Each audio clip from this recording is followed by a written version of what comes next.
दोस्तों यूपीपीसीएस में current affair का वेटेज बहुत है और एग्जामिनर जैसे क्वेश्चन पूछते हैं हम वैसे पढ़ते नहीं है। तो आज मैंने आपके सामने डिटेल में लेके आऊं एक आई दृष्टि का सबसे पहला जो चैप्टर है नेशनल सिनेरियो, राष्ट्रीय परिदृश्य। इसके ऊपर से मैंने कुछ क्वेश्चंस बना के लेके अप्रोक्सीमेटली 60 क्वेश्चन है। मैं ये नहीं बोलूंगा कि आपको मैं पूरा का पूरा 60 क्वेश्चन बताऊंगा। मैं सिर्फ यहाँ पे दिखाने वाला हूँ कि किस तरीके से क्वेश्चन को हमें हैंडल करना चाहिए और उस क्वेश्चन को कितना डीप में जाके हमें पढ़ना चाहिए ताकि एक कॉन्सेप्ट क्लियरिटी आए।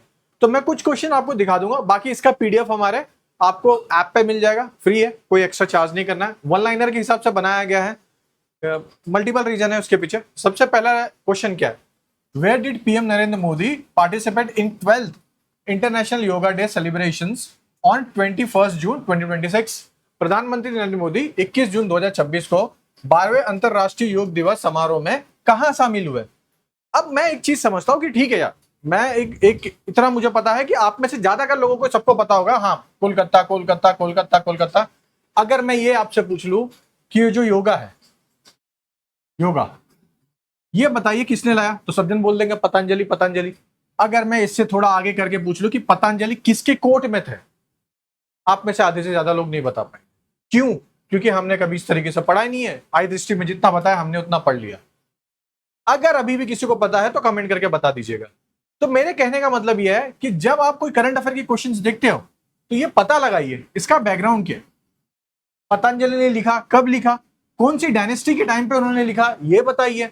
अब इसी के साथ में ये बताइए योगा डे सबसे पहली बार सेलिब्रेट कब से स्टार्ट हुआ।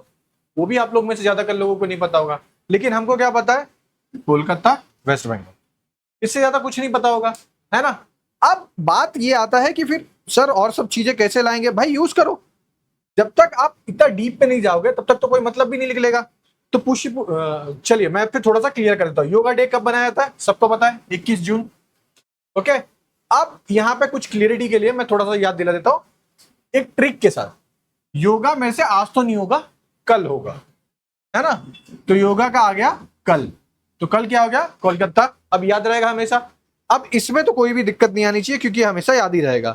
फर्स्ट टाइम पे नरेंद्र मोदी जी ने इसको प्रपोज किया था 27 सितंबर को, और 2014 को दिसंबर में जो यूएनजीए है, यूनाइटेड नेशन जनरल असेंबली है, इसने अप्रूवल दिया और फिर 21 जून 2015 को ये मनाया गया। इतनी चीज तो आपको पता होनी चाहिए, बेसिक है। मैं यहां से 3 से 4 क्वेश्चन के बारे में आपको डिटेल में बता दूंगा। इसके बाद से जितने भी क्वेश्चन है इसको आपको अपनी तरफ से रिसर्च करना है, ठीक है। अब ये मुझे सब चीजें समझ में आ गई कि किस किस तरीके से चल रहा है। दूसरी चीज कि इतनी जरूरी तो नहीं है, अब यहां पे एक स्टेटमेंट वाला तो क्वेश्चन आ रहा नहीं यूपीपीसीएस में, मल्टीपल स्टेटमेंट वाला आया। तो ये भी आप बता सकते हो गिनीज वर्ल्ड रिकॉर्ड में इसका नाम भी आएगा क्योंकि जो वेस्ट बंगाल में सबसे ज्यादा लोग पार्टिसिपेट किए इसमें, है ना, योगा डे पे। तो ये एक आप बता सकते हो। अब इसी के साथ में जो मैंने आपको बताया था कि कौन सी डायनेस्टी में थे, तो उन किंग का नाम था पुष्य मित्र शुंगा। याद रखिएगा ये चीज, ठीक है। इस डायनेस्टी में इन्होंने काम किया था पतंजलि जी ने। इस तरीके से आपने एक क्वेश्चन के साथ मल्टीपल डायमेंशन को कवर किया, ठीक है। अब आपको भले ये चीज समझ में ना आए, मैं फिर दिखाता हूं और एक क्वेश्चन दिखा देता हूं। यह है, what was the main theme of a Bharat build con 2026? तो बहुत सिंपल सा और सब जन इसका जवाब भी दे पाओगे, मैं इसको मना भी नहीं कर रहा हूं। लेकिन मैं अगर पूछ लूं कौन सी मिनिस्ट्री इसकी यहां पे इंक्लूड है, तो आप में से 90% लोग अभी भी नहीं बता पाओगे, भले कितनी भी मैगजीन पढ़ लो, कितना भी सर्च कर लो, मगर नहीं बता पाओगे। इसके पीछे भी मल्टीपल रीजन है ना। अब यहां पे आता है तुक्का करना। कुछ लोग बोल देंगे यहां पे, अगर यहां पे आगे के मिनिस्ट्री ऑफ, मैं यहां पे क्वेश्चन दे देता हूं कि आप यहां पे चाहिए मिनिस्ट्री ऑफ टेक्सटाइल लिख देता हूं। पहला ऑप्शन है, दूसरा हो गया ये साइंस एंड टेक डिपार्टमेंट का होता है, तीसरा हो गया इसरो, और चौथा हो गया none of the above, NOTA. अब बताओ इसमें से आप कौन सा मारोगे, है ना। मैं एक ऑप्शन भी ऐड कर दिया, नन ऑफ द अबव। अब आपके अंदर बहुत सारा कंफ्यूजन होगा। ज्यादा लोग के दिमाग में तो ये क्लियर है कि मिनिस्ट्री ऑफ टेक्सटाइल तो नहीं होगी, साइंस एंड टेक और इसरो हो सकता है। अब यहां से आपको पता लगाने में अब यहां पे कंफ्यूजन हो सकता है। तो ये ऐसे क्वेश्चन जहां पे आपको कंफ्यूजन क्रिएट किया जा सकता है, वो क्वेश्चन ज्यादातर एग्जामिनर पूछता है। दूसरी चीज पूछ लिया जाएगा कि कहां हेल्ड हुआ। एक ऑप्शन देते कि लखनऊ, दूसरा ऑप्शन दे देंगे दिल्ली, तीसरा ऑप्शन दे देंगे बेंगलुरु, चौथा ऑप्शन दे देंगे हैदराबाद। अब यहाँ पे फिर कंफ्यूज हो जाएगा, आपको लगेगा हाँ हाँ दिल्ली ही मार देते, कुछ लोगों को लगेगा लखनऊ मार देते, कुछ लोगों को लगेगा भाई सिलिकॉन वैली इधर ही मार देते। ये सब क्वेश्चन बनाने का तरीका है जो मैं आपको बता रहा हूं। अब मैं ये नहीं बोल रहा हूं कि मैं दावा कर रहा हूं, मैं ये बता रहा हूं कि मल्टीपल स्टेटमेंट, जब आप कोई क्वेश्चन को देखते हो उस क्वेश्चन के पीछे आपका थॉट प्रोसेस होना चाहिए कि सबसे पहले ये कौन सी मिनिस्ट्री ने बनाया, दूसरा कहां पे हुआ, और फिर उसके बाद आप बताइए कि हाँ भाई ठीक है मेरे को ये पता है कि इसका आंसर ये होगा। ठीक है, तो अब 2-3 चीजें आपको समझ में आ गई बस।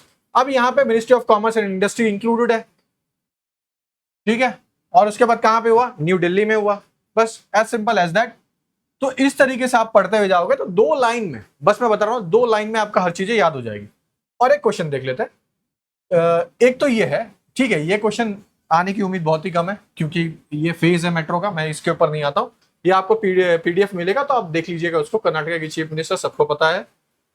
हाँ, अब ये देखिए रैमसर साइट के ऊपर है, 100th रैमसर साइट बनी है ऑफ इंडिया की, कौन सी, जयप्रकाश नारायण बर्ड सेंचुरी। अब भी आप में से सब जन मार दोगे कि हाँ उत्तर प्रदेश बलिया है। मैं अगर एक चीज थोड़ा डीप पे पूछ लूं, बताइए इस बर्ड सेंचुरी का, ये जो बर्ड सेंचुरी आपके सामने दिख रही है, इस बर्ड सेंचुरी का नाम कब चेंज हुआ और इसका पहले नाम क्या था। ठीक है, दूसरी चीज, सबसे ज्यादा बर्ड सेंचुरी कौन से स्टेट में है। मैं पहला ऑप्शन देता हूं तमिलनाडु, दूसरा ऑप्शन देता हूं यूपी, तीसरा ऑप्शन देता हूं महाराष्ट्र, और चौथा ऑप्शन देता हूं मध्य प्रदेश। अब यहां से आप बताइए कौन सा हो सकता है। ठीक है, फिर उसके बाद मैं दूसरा ऑप्शन पूछता हूं कि यूपी सेकेंड लार्जेस्ट ये बर्ड सेंचुरी होल्ड करता है, मतलब wetland sorry Ramsar site hold करने वाला स्टेट है। मैं दूसरा क्वेश्चन दे देता हूं, अब आप बताइए क्या बताओगे। तो यहीं पे ही आके सबसे बड़ा कंफ्यूजन क्रिएट होता है कि हम क्या पढ़ते हैं और क्या नहीं पढ़ते।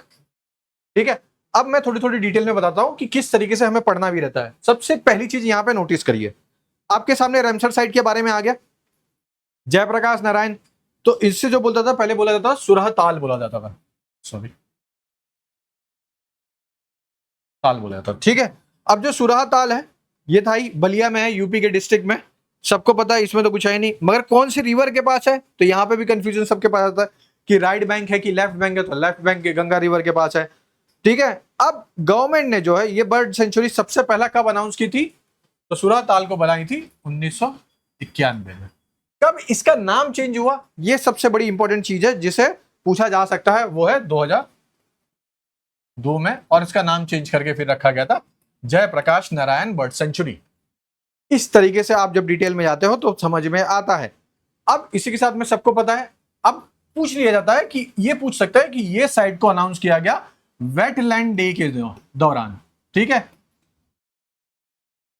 डे के टाइम पे, और आपको लगेगा हाँ भाई हो तो रहा है, रैमसर साइट तो बनी रही है, वेटलैंड तो आई है, यहीं पे आके आधे लोग गलत हो जाए। ये वर्ल्ड इन्वायरमेंट डे के दिन अनाउंस किया। अब समझ गया मेरे कहने का मतलब, क्वेश्चन किस तरीके से और किस तरीके से फ्रेमिंग की जाती है, जिधर हमें कंफ्यूजन हो सकता है। हो सकता है कि मैं 1-2 फैक्ट गलत बताया हूं, लेकिन मेरी जो इंटेंशन है यहां पे ये समझाने की कि किस तरीके से क्वेश्चंस को पूछा जाता है ना। अब यूपी में टोटल कितने हैं रैमसर साइट, टोटल 13 है, फिर वो आपके सामने अभी दिख ही रहा है। ओके, अब जो 13 रैमसर साइट है, अब इसमें से कहां कहां पे कौन कौन सी है, तो मैं सिर्फ 2-3 फैक्ट ही बताऊंगा। सबसे जो स्मॉलेस्ट है वो है शेखा झील, शेखा जो झील ये रैमसर साइट है, बर्ड सेंचुरी है, सॉरी। ठीक है, ये बर्ड सेंचुरी कब कब बनी है ये आप मुझे बताइए कमेंट करके। और दूसरी चीज, ये सबसे यूपी की सबसे स्मॉलेस्ट बर्ड सेंचुरी है। ठीक है, तो हमने यहाँ पे 2-3 फैक्ट्स को समझ लिया। पहला फैक्ट कि जो हमारा सूरताल था, वो सूरताल सबसे पहला 19 कब बना भाई,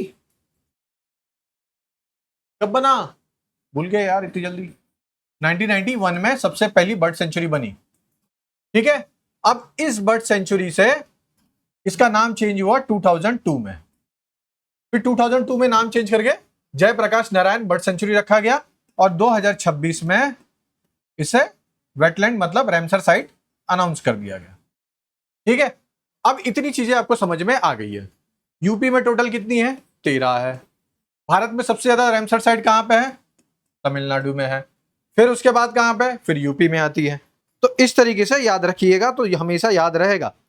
वर्ल्ड इन्वायरमेंट जो डे होता है वो कब मनाया जाता है? जून 5 को। वेटलैंड डे कब मनाया जाता है? फरवरी 2 को। इस तरीके से आप याद रखोगे तो ही याद हो पाएगा। अब मैं एक चीज पूछता हूं, बस आप कमेंट करके मुझे ये जरूर बताइएगा कि जो वेटलैंड, जो रैमसर कन्वेंशन है ना, रैमसर कन्वेंशन, मैं जरा देख भी तो लूं कितने लोगों को कितना पता है, क्योंकि यहाँ पे तो भाई सब ज्ञानी है। एक बार ज्ञानियों की बात भी मैं सुन लूं। देखिए, मैं एक चीज सिंपल समझा रहा हूं, मैं यहाँ पे सिर्फ बताने ये आया हूं कि किस तरीके से पढ़ना है, ठीक है? कोई भी मतलब गलत मीनिंग मत लीजिए। तो रैमसर जो कन्वेंशन है ना, इसको इंडिया ने कब अडॉप्ट किया उस तारीख के साथ मुझे बताइए। कमेंट का बॉक्स खुला है तो प्लीज बताइएगा। तो ये आपके लिए भी और मेरे लिए भी बहुत जरूरी है, ठीक है? इतनी चीजें याद हो गई। अब यूपी का सबसे लार्जेस्ट रैमसर साइट कहां पे है? तो अपर गंगा रिवर का है।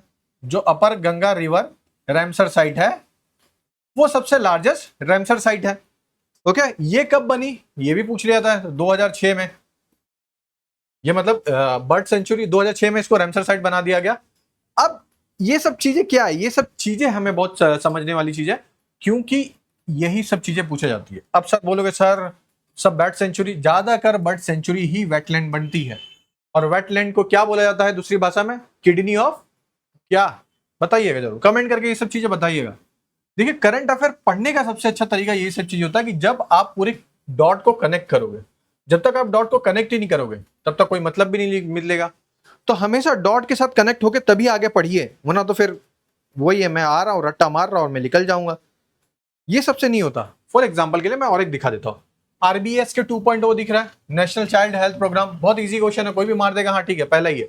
मैं अगर ये पूछ लूं कि आरबीएस क्या है ना, इसका मतलब है राष्ट्रीय बाल स्वास्थ्य कार्यक्रम जो है ना, राष्ट्रीय बाल स्वास्थ्य कार्यक्रम। अब ये जो आपको दिख रहा है सबसे पहली बार कब लॉन्च हुआ, डेट पूछ लेगा। फिर 2.0 कब लॉन्च हुआ, इसका डेट पूछ लेगा। अब यहीं पे हम दोनों जगह पे आके कंफ्यूज हो सकते हैं। तो मेरे ख्याल से मैंने अपने बैच में हमेशा बताया,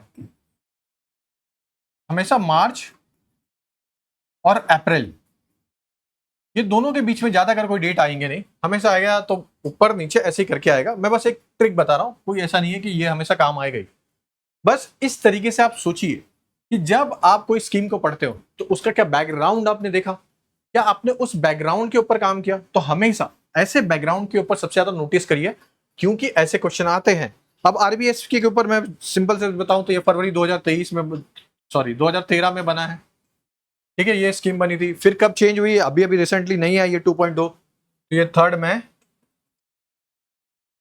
2026 को आई है आरबीएस के 2.0। अब आपको इतनी चीजें पता चल गई। अब यहां पे आता है कि भाई इसमें और क्या डायमेंशन हो सकता है, तो 4D करके यहाँ पे लिखा गया था, है ना? 4D क्या है? तो यहाँ पे डिफेक्ट्स एट बर्थ के बारे में बात किया गया, फिर डिसीज के बारे में बात किया, फिर डिफिशियंसी के बारे में बात किया गया, फिर डेवलपमेंट डिलेज के ऊपर से बात किया, डेवलपमेंटल डिलेज के ऊपर बात किया गया। तो ऐसे कुछ कुछ पॉइंट्स के ऊपर, इंपॉर्टेंट पॉइंट्स के ऊपर बात किया गया।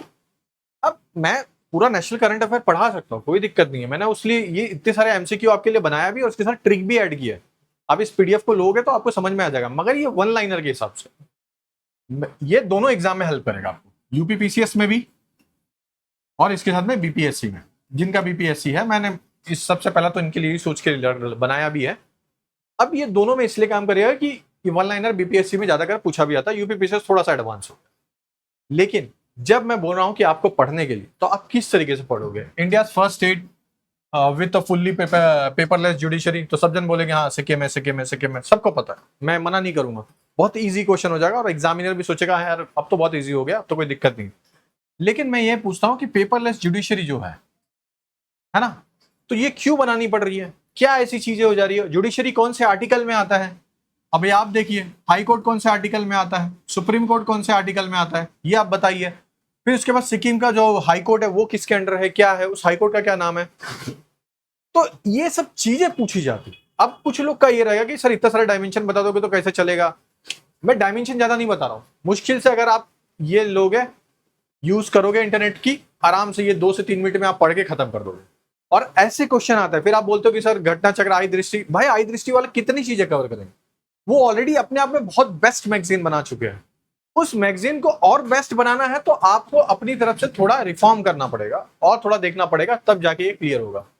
तो मेरा जो आज का ये वीडियो था ना, यहाँ पे ये समझाना था मेरे को कि किस तरीके से क्वेश्चन की फ्रेमिंग होती है, क्या थॉट प्रोसेस होता है अगर एग्जामिनर इस क्वेश्चन को देखेगा। मैंने देखा तो मैंने मेरे दिमाग में थॉट प्रोसेस आया, तो मैं बोला आप लोग को बता दूं, तो मैंने ये बताया। तो इसलिए जब भी आप कोई भी इसमें, जब भी आपको पीपीटी मिलेगा, जब भी आप इसके एमसीक्यू को सॉल्व करोगे, तो प्लीज इसके ऊपर ध्यान दीजिएगा।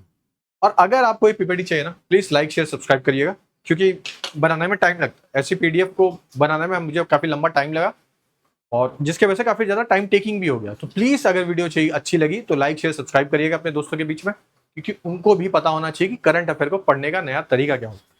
ठीक है दोस्तों, आज के लिए बस इतना ही। चलिए, जय हिंद।